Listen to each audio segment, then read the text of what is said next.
Hey guys, welcome back to my channel. So, going on with the trend of the budget videos, I'm going to share with you today some of our 2020 financial goals. I am in my husband's hoodie and I'm trying to stay comfy because it's cold in my house, and this is me. So what you see is what you get. If you hear little footsteps like running around, my dog is just like, he's obsessed with me in almost an annoying way. So he like is whining and wants to come sit by me and wants me to pet him and da da da da. So sorry if you hear him. Also, I've got the computer here because that's where I put my goals down. As you saw in the last video, I kind of talked about all the debt that we have and basically just like the total. I didn't really talk about what the plan is and anything further than that. First thing on our 2020 financial goals is to make a budget every month and stick to it. Along with that is like make sure that I check out the budget, make sure we're on track, in the middle of the month. But the big thing I don't want to do is I don't want to become consumed with it, because then I feel like it'll have the opposite effect. So just make a budget, stick to it, check in here and there. And yeah, that's pretty much it for our first goal. As you may or may not know, we kind of follow Dave Ramsey a little bit, but kind of not.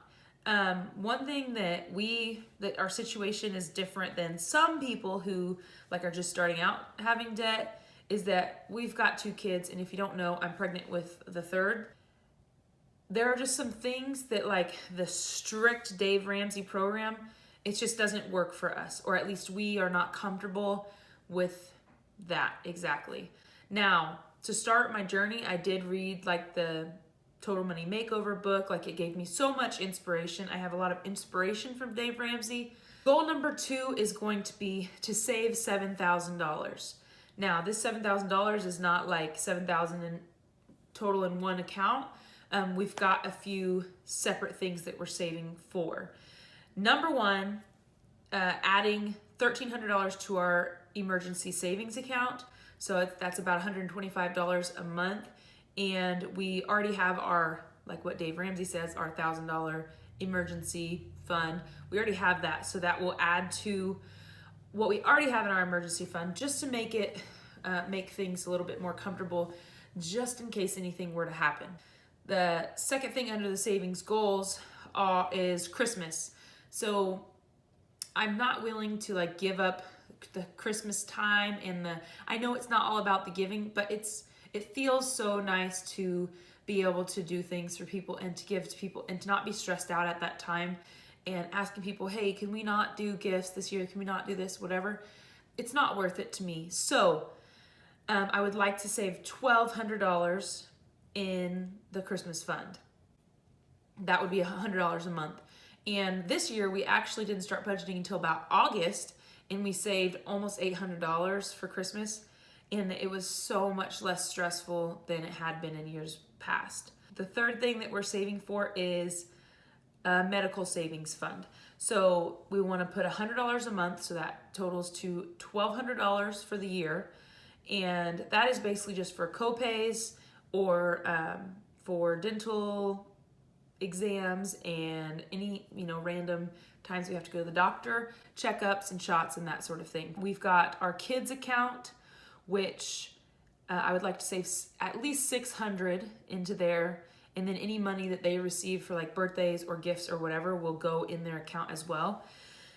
$1,800 in our family savings account, so that could be for when if there's a season where all of a sudden I realize the kids don't have any clothes that they fit anymore, or if I rip out of a pair of leggings, that it's literally things we need for our family, or bedding, or something big around the house if we needed it, tires in case of an emergency with the car. We can take it out of the family savings. The family savings is just kind of a general, we don't want to spend this money unless we need to, not just let's go out and go shopping. So $1,800 in there for the year. We've got a Slush account, which is just an anything that we are trying to save for. It would be ideal if we took all of the money that would go to the Slush account and just put it towards our debt. But I feel like there are some things that you can reward yourself for. So say you stay on track with your budget for 6 months. Then at 6 months, you can take some of your Slush account savings and buy something that you've been wanting. So for me, and I've talked with my husband about it, I would like to get a camera. I don't want to get a crazy expensive camera, but I want to get something that works well. If you don't know, I film on my phone, which is great. It's a great way to get like good quality video, but it's not necessarily the easiest when like trying to convert it over and upload and that sort of thing. After a few months of doing really well, I can reward myself with that, and then we can start saving for something maybe my husband wants. Right now I've got a goal of $900 in the Slush fund. Now that will be the fund, like if there's ever a month where we're struggling and we really need to throw some more money at the debt, or if something goes, haywire and we just need to put some money somewhere else, that's the fund that's like, we don't have to put money in there if we need to do something else. That totals out to be about $7,000. So those are our savings goals. That was number 2, but there's a lot of little mini goals in between there. Now, our third goal is to continue paying our debt, but also to pay off a couple things. So paying off debt is the third goal, and the mini goals underneath that is number 1, pay off the Trailblazer, which I just got, and this is something that somebody else actually bought and I owe them for it. So while I probably should pay off some other things first, technically based off of like Dave Ramsey method, I'm not going to. This is somebody I know personally, and I just feel like that's the type of thing that I need to pay off immediately as quickly as I can. So the Trailblazer, I would like to pay it off. The goal is to have that paid off by July, and I'm really confident that we can do that. The second thing I'd like to pay off is our Perkins loan. It's my Perkins loan, and this is my loan that I have that has the highest interest rate. And I know, again, that goes against Dave Ramsey, but I just believe that you're going to save more money in the long run. And it's a smaller loan anyway, so it's not like it's going to take forever to pay off. So I hope also to have that paid off by July as well.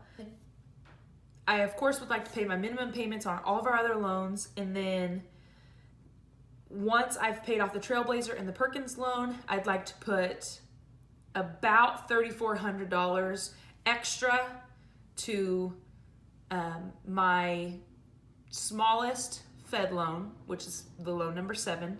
If you watched my previous video, you'll know what I'm talking about. That would pay that off, and then I'd start paying on, I think, loan number 2 from Fed loan and get about $1,000 paid off of that one. So that's goal number 3. Now, a few other goals. These are not as specific per se, like number wise, but goal number 4 is to have 1 no spend week per month. I've heard a lot of people try to do like a no spend month or a no spend year, and to me that's not something that you can stick to. Now, good for you if you can stick to it, but it's just not realistic for us and our family.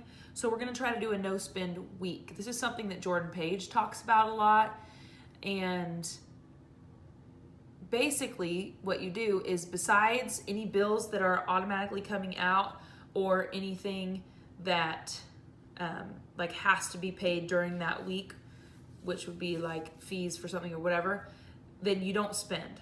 So you don't go get groceries, you don't go buy clothes, you don't go to the movies, you don't do anything extra besides what has to come out. So now with that, like, let's say you have enough to eat, but you don't have, milk or eggs or the little things that you might need to put things together, then you go grab a few things at the store, and that's it. But yeah, we're going to try to do that once a month, and we're just going to try to plan the best week to do it. It's not going to, it'll vary month to month, but I think that will help. And especially if we take a week off of groceries, then that kind of leads into my fifth goal. Fifth goal is to get our grocery budget. Right now, our grocery budget is right about $850 to $900. And we have a family of 4, but my husband and I eat a lot. Like we just eat a lot, and so do my kids. Yeah, our budget has been so big. So I'm trying to get our budget from $900 to $700, hopefully less, but I at least try to get it to $700 and save that $200 so I can put it towards debt. If we can do that, then my debt snowball is gonna grow. Okay, then my last and final goal, number 6, is to sell any old items that we have sitting around the house. And that's all year long. So if I start realizing there's something we haven't used for a while, or something that's just like, we don't really need that, I'm gonna try to sell it. I'm gonna try to get rid of things and kind of be more minimalistic with our home and the things that we have. And then any money that we get from that, we're gonna put to debt. Right now, those are our 2020 financial goals. And I know I could be a lot more specific with things, probably, but that's just kind of what I wanna do with our money. So if you like this video, please give it a thumbs up and comment down below what your 2020 financial goals, budget goals, whatever goals you have for your finances in this next year, let me know. As always, make sure you subscribe and hit the notification bell so that you get notified when I upload my next video. We'll see you next time.